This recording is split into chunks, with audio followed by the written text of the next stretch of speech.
The scripture reading for today will be from Proverbs 6, from 16 and 19. There are 6 things that the Lord hates, 7 that are an abomination to him: haughty eyes, a lying tongue, and hands that shed innocent blood, a heart that devises wicked plans, feet that make haste to run to evil, a false witness who breathes out lies, and one who sows discord among brothers.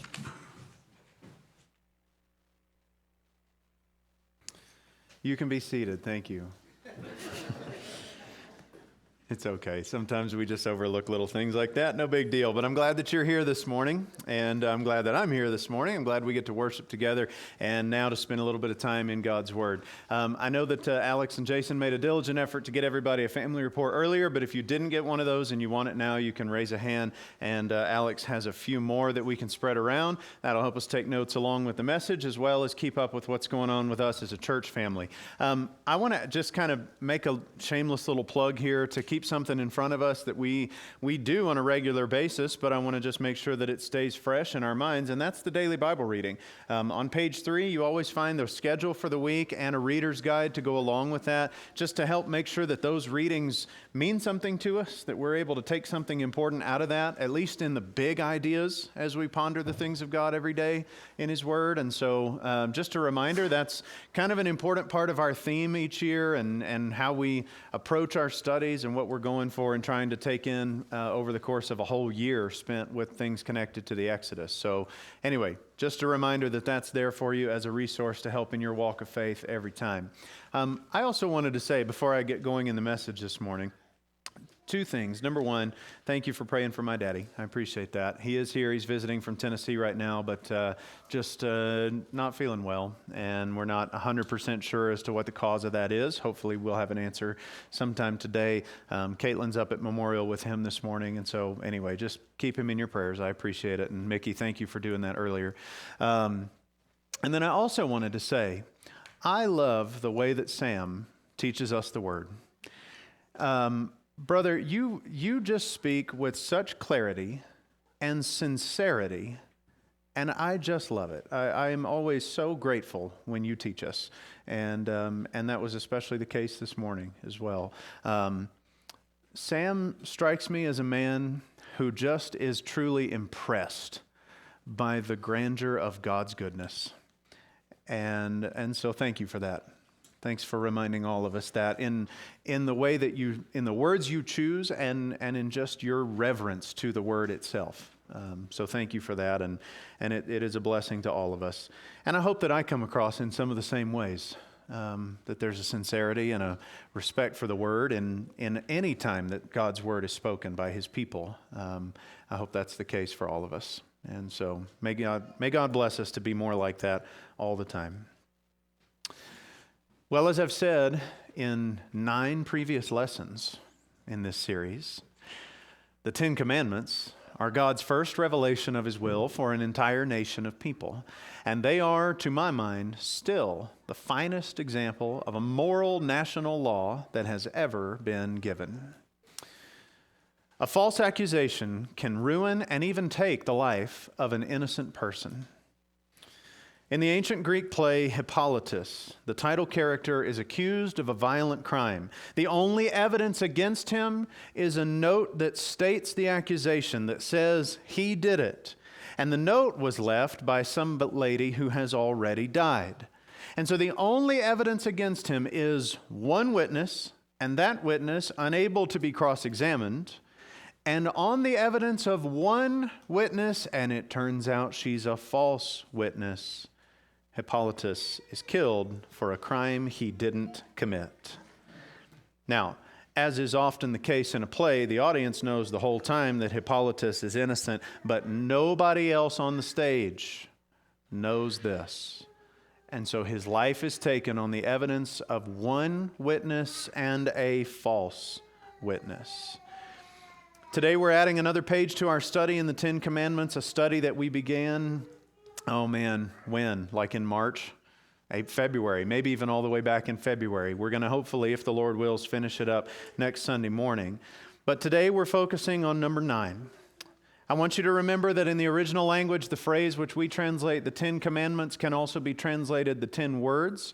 And so the 10th word from the 10, or the 9th word rather, from the 10 commandments says, "You shall not bear false witness against your neighbor." Excuse me. All right, this is going to work smoother now. Here we go. "You shall not bear false witness against your neighbor." Now, as I have said in many of these other lessons, I do believe that the covenant between God and man has changed since the time that these 10 commandments were given, but there is so much to be learned from the way that God presented his 10 foundational laws for his people. These principles are things that ought to be at least thought about by the people of God, and in many, many ways, these are a part of who we're supposed to be. And so let's think about 4 things today that this 9th commandment teaches us. That is one of its main purposes. Torah, the Hebrew word Torah, can mean law. It can also mean teaching. Let's think about what kind of teaching we get out of this 9th word today. And so the first one is, the 9th commandment teaches us to value truth. It teaches us to value truth. And that's the case even though the commandment doesn't actually say, "You shall not lie." Now, we've made observations a couple times in this series about how sometimes when you see the 10 commandments in different places, particularly when you see them in children's Bible class materials or children's Bibles, that some of the commandments are summarized or their wording is changed a little bit. And I understand that. We're trying to do that for kids, and that's okay. But we need to understand, with the maturity of seeing the text as God revealed it, that the 9th commandment doesn't actually say, "You shall not lie."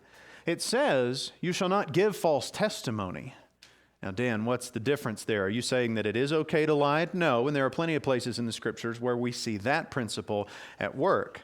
This is a specific command, and we'll come back to that in just a second. But just in case there are any worries, it is important to realize that all throughout the Scriptures, God condemns lying and deception of basically all types. So an example of that is the one that Tyler read for us just a minute ago. Among the 6 things that the Lord hates and the 7 that are an abomination to him, one of those is a lying tongue.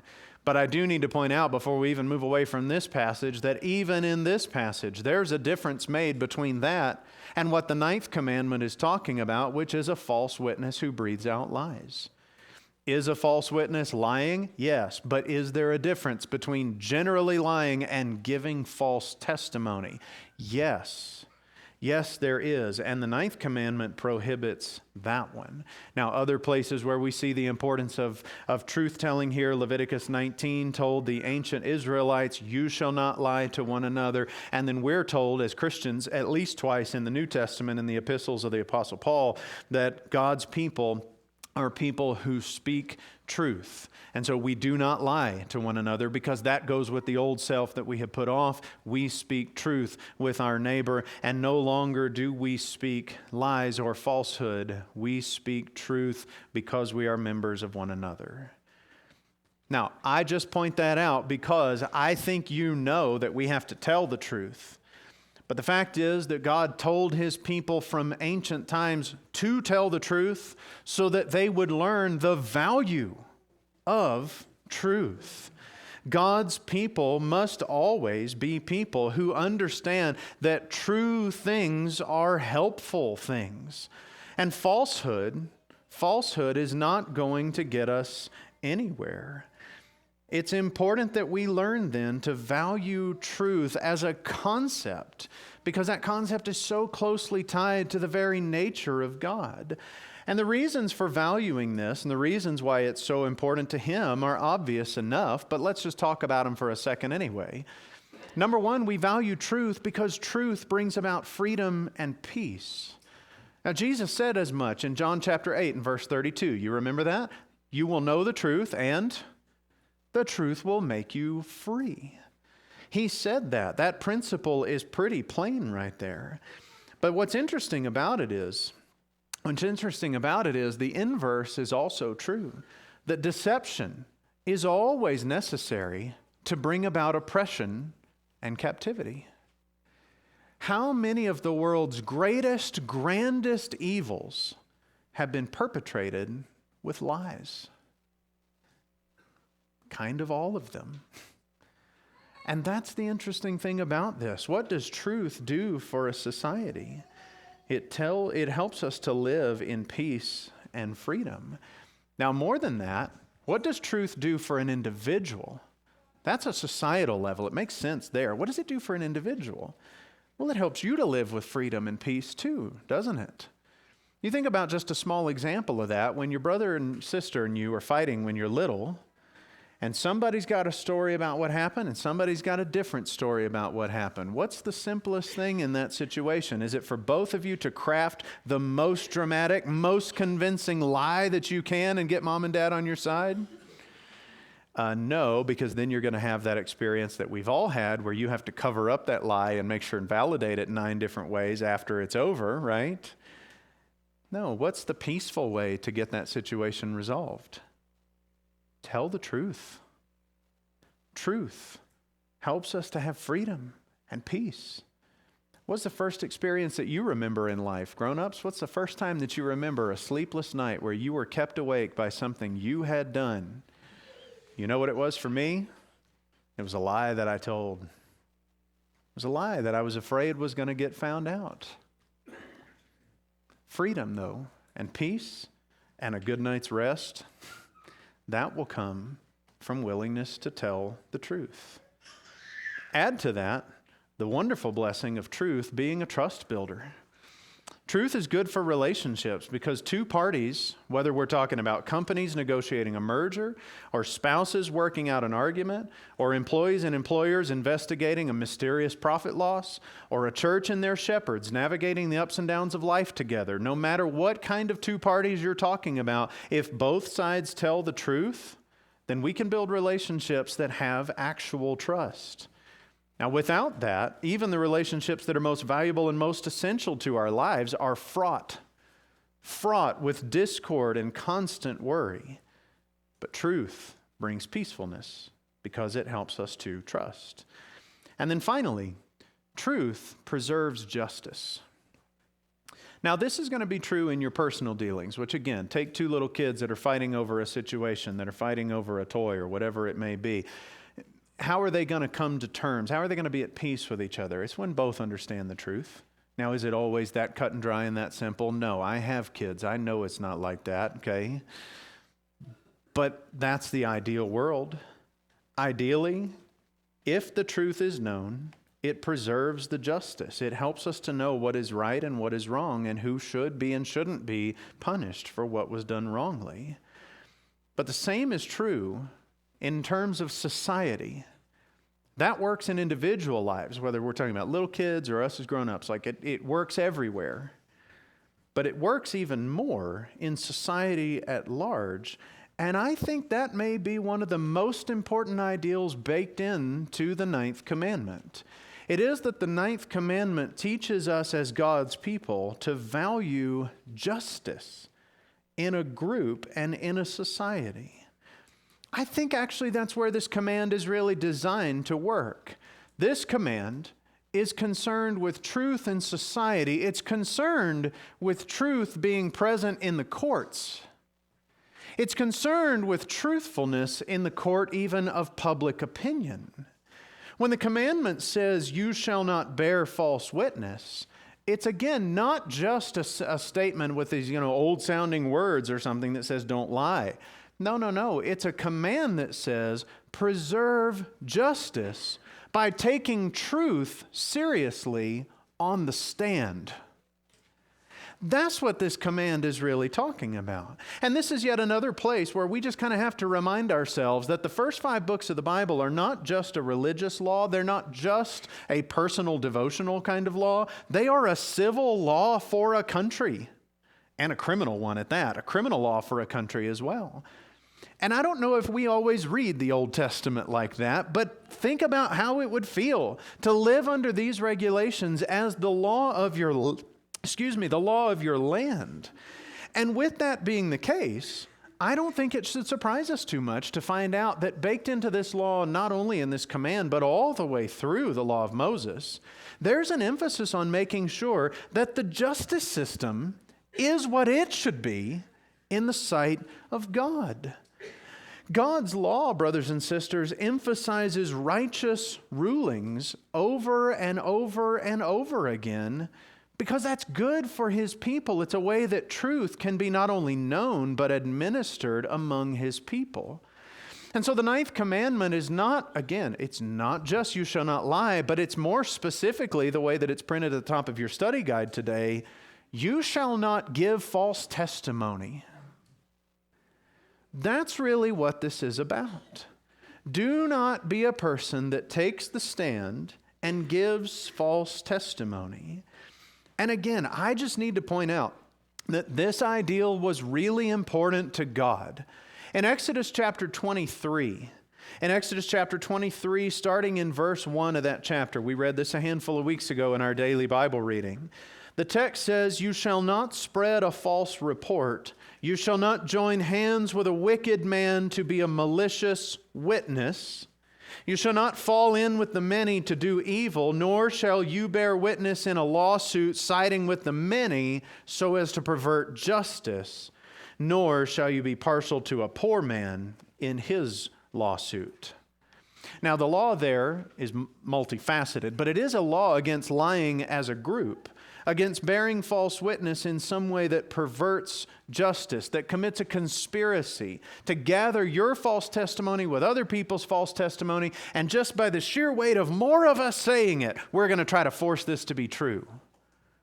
No, God says don't do that.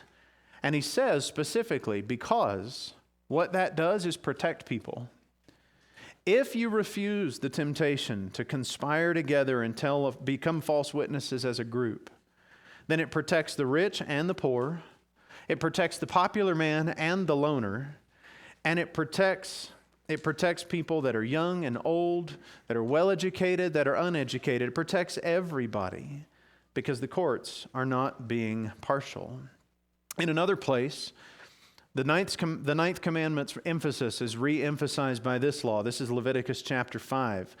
That if anyone sins by hearing a public adjuration to testify, and though he is a witness, whether he has seen or come to know the matter, yet he does not speak, he shall bear his iniquity.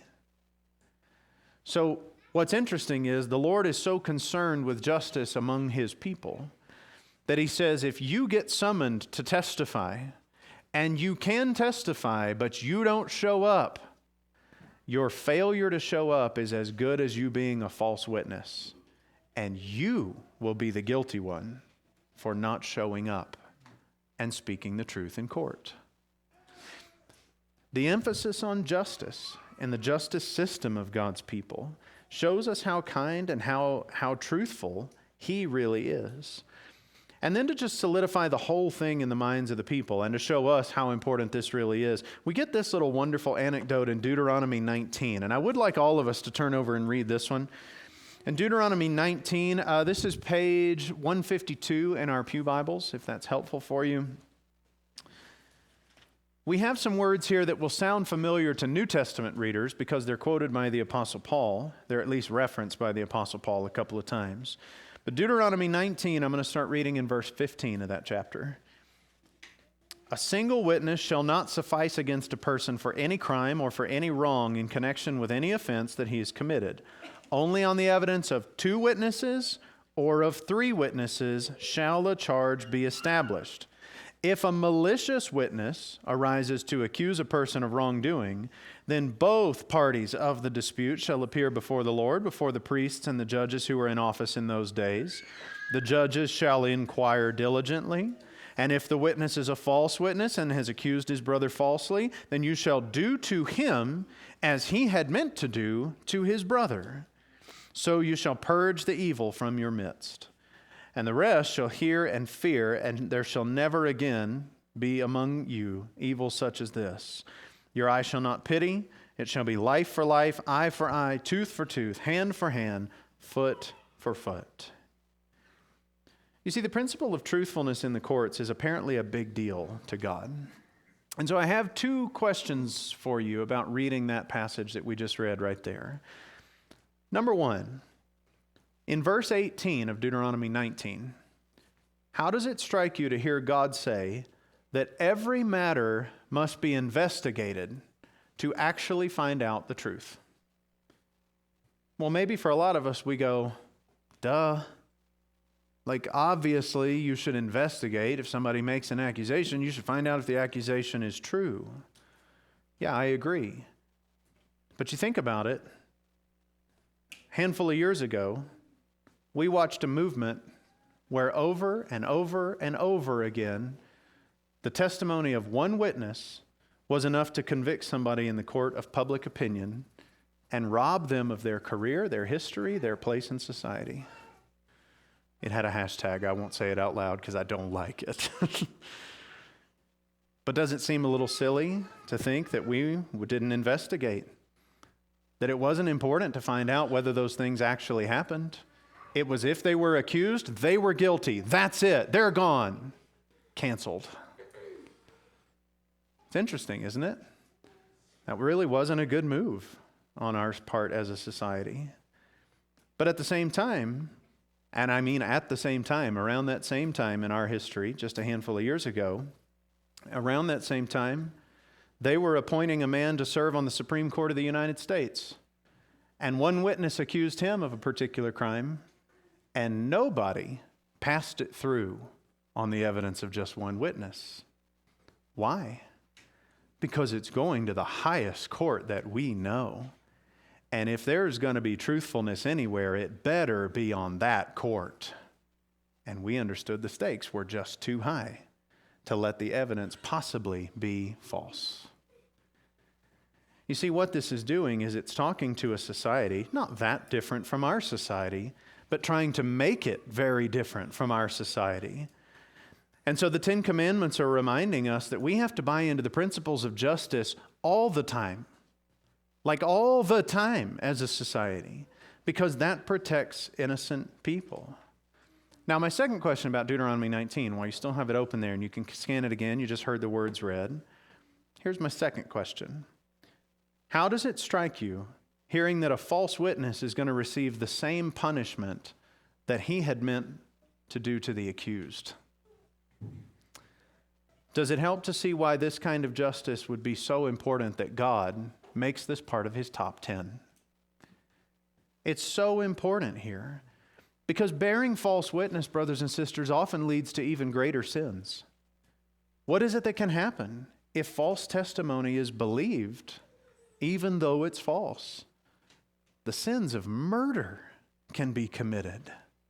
The sin of murder and other types of violence can be committed based on this false testimony. And that's what happened. Again, the story that I told you at the beginning, the story of Hippolytus. It cost a man his life based on somebody's false testimony. And that's why the Israelites were meant to be different. Because God values life. You know that. You see that everywhere in everything he says. He values human life. And so in his society, designed his way, the courts are going to protect life. And they're going to do so in the right kind of way if they follow his wisdom. In other societies, you could have convictions on the grounds of just one witness, right? You could do that in other societies around the time of the Israelites. And that can be kind of dangerous.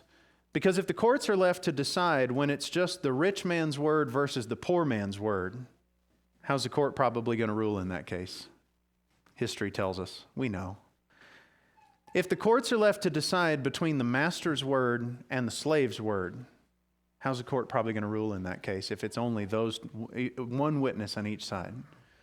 If the courts are left to decide when it's a man's word versus a woman's word in an ancient society, how's that probably going to go? You see, what's different here is that Israelite society ideally didn't favor the rich. It didn't favor the beautiful. It didn't favor the popular or the strong. Israelite society favored the truth. That's what God was teaching them here. And the truth is the truth, no matter who tells it.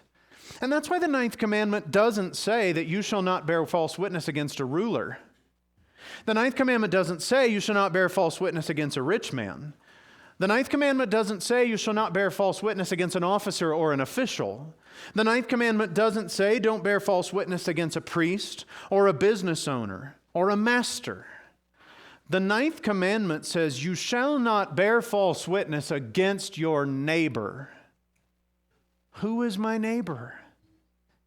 It's anybody made in the image of God.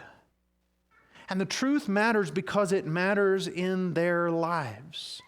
And so another place in the Torah tells us, you shall do no injustice in court. You shall not be partial to the poor or defer to the great, but in righteousness shall you judge your neighbor. This law is about justice for all. Now, just by having that law in the books, does that mean that everybody obeyed it? Obviously not, okay? We have laws on the books like this in our nation, and people disobey those. It's not just a matter of whether it's enforced necessarily. We do the best we can, but we just don't always know. But, as one lawyer friend of mine told me when I asked him about this, the fact that people break a particular law doesn't mean that that law lacks moral weight. The fact that it's often broken doesn't mean that it is a broken law. Even if we would expect that everyone would break this law, we should still have it on the books. Yeah, because it's meant to drive us toward righteousness. It's meant to do that because there are a handful of things that righteous courts do. Number one, righteousness in the courts, righteousness in society, truth in society, protects us from evil causes. This is not in your study guide. You can grab a couple of these if you want to add some notes here. Truth in society protects people from evil causes. Again, virtually all the great societal evils of history have been perpetrated with lies. Truth in the court of public opinion will help prevent that. Number two, it will help righteous and good people and good causes from incriminating themselves. Here's what I mean by this. You know this happens all the time. Somebody who believes in a good cause is tempted to lie in order to promote their cause. They're tempted to inflate the numbers, or they're tempted to demonize the opponent in some way that's just not true. We're tempted to do this in all sorts of ways because the cause is good and we want it to succeed, and we will go to whatever lengths we deem necessary to make it succeed. But then what happens when somebody finds out we lied about all that stuff? We inflated all of that. Some of it we completely fabricated. It was not even there. We were just trying to push the cause. Does it make the cause still look as good? Nope. And I got to say, sometimes Christians are just as guilty of this, right? Because we want to convince people to obey God and His laws. And so we fabricate stuff. We come up with all sorts of spurious arguments to try to make sure that we can get them to do what they're supposed to do. However we get them there is not relevant. We got to get them there. The same thing. We just want to get them baptized. Whatever we got to do.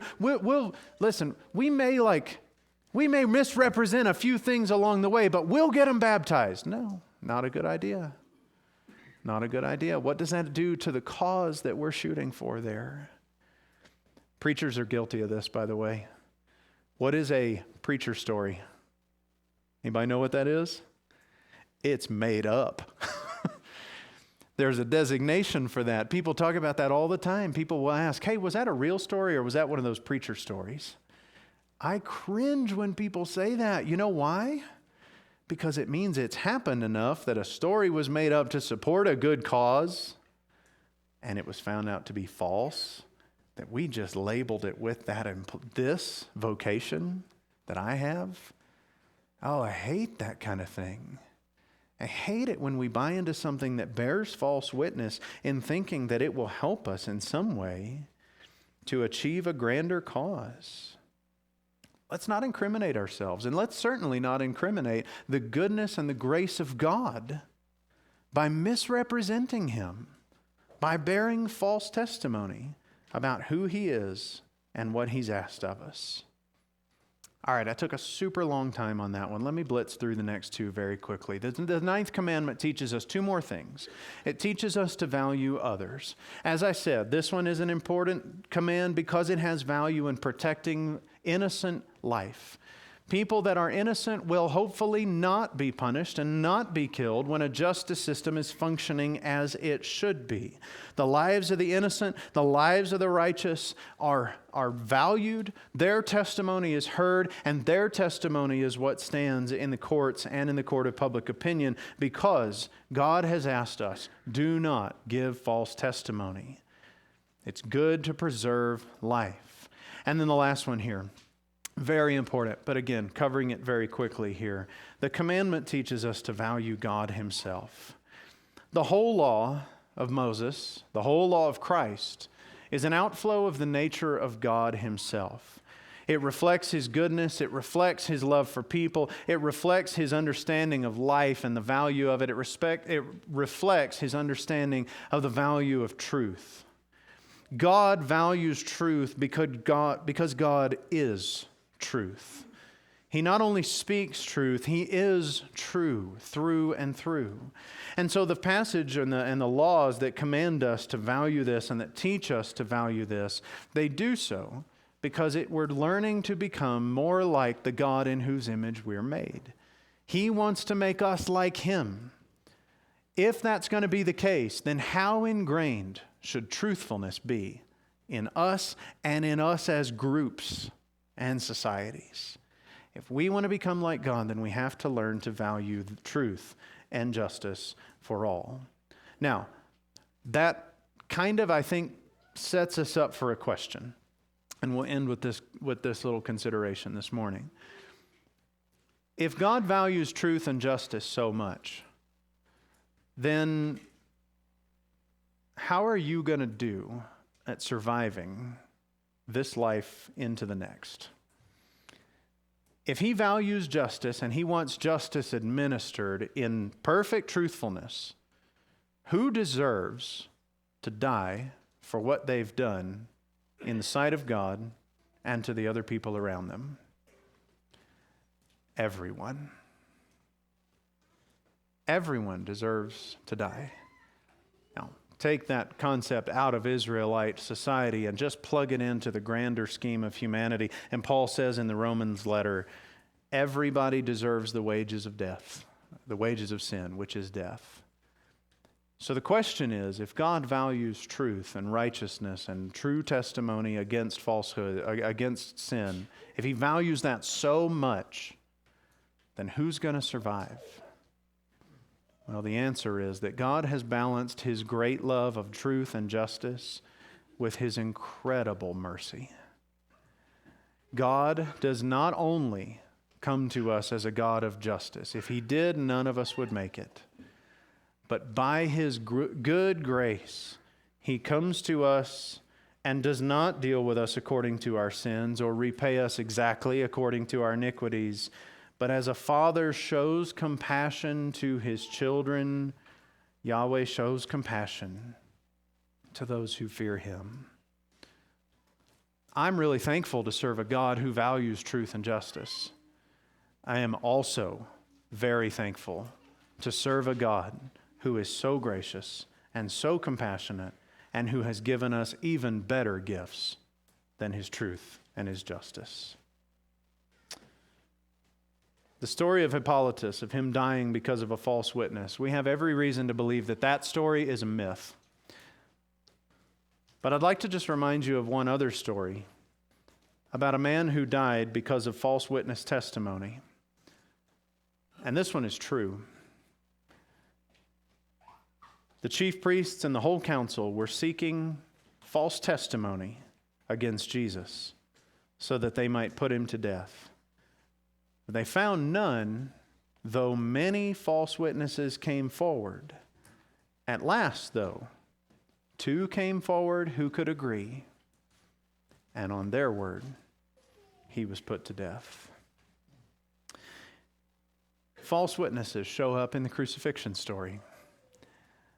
God's own people were recruiting and encouraging false testimony against God's own Son in order to convict him and kill him, which they eventually did.